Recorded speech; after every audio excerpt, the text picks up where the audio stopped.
Buildings are occasionally constructed out of spite rather than out of necessity or passion. The purpose of building or altering these so-called spite houses is to annoy the neighbors. They are there to annoy, but every now and again they become tourist attractions.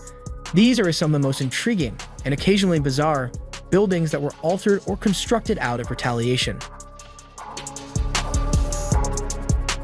Carbisdale Castle in Scotland. The third Duke of Sutherland, George Sutherland Leveson Gower, was married to Mary Caroline Blair in 1889. To his family's dismay, she rose to the title of Duchess of Sutherland. That his will was contested upon his death in 1892 should not be surprising.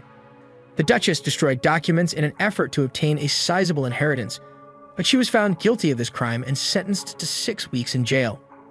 In order to appease her, the family offered her the funds to construct a castle, so long as it was situated outside of their domain.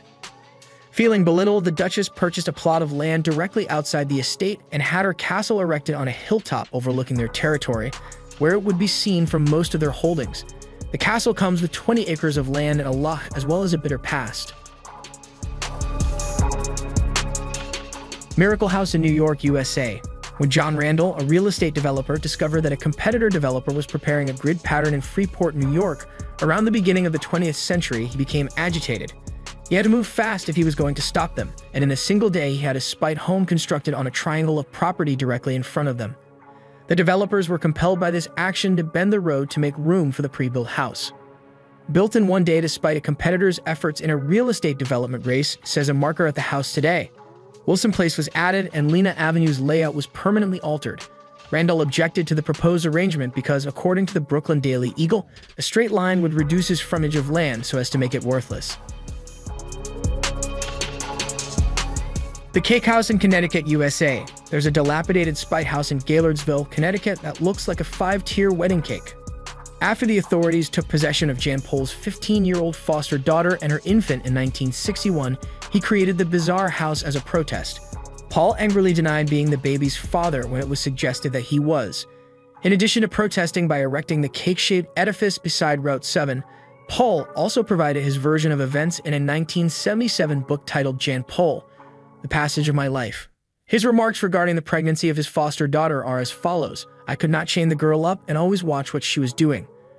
Although he did not face any criminal charges, his custody was never returned.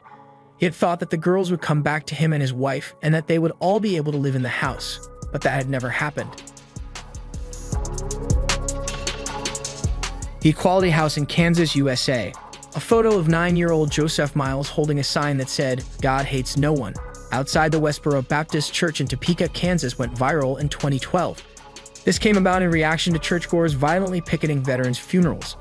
Their reasoning was that the warriors lost their lives protecting a nation that tolerates homosexuality, something the church is adamantly opposed to. After seeing the photo, Aaron Jackson, co-founder of the nonprofit organization Planting Peace, investigated and learned that a house across the street from the church was up for sale. He made up his mind, "I'm going to buy that house and paint it the color of the pride flag." The property in question had already been sold, but he was able to purchase a nearby one for $81,000 on the corner of 12th and Southwest Orland Streets. Veteran contractor Mike McKesser accepted the paintwork because, in his words, "I don't like them Westboro messing with veterans." Known as the Equality House, it serves as a hub for resources related to planting peace. Westboro expressed their gratitude to God for the sodomite rainbow mansion to CNN. The only church that loves people enough to teach them the Bible truth about the disgusting, soul-damning, nation-destroying sin of sodomy is located directly across the street from it. The sodomite rainbow house contributes to drawing attention to this.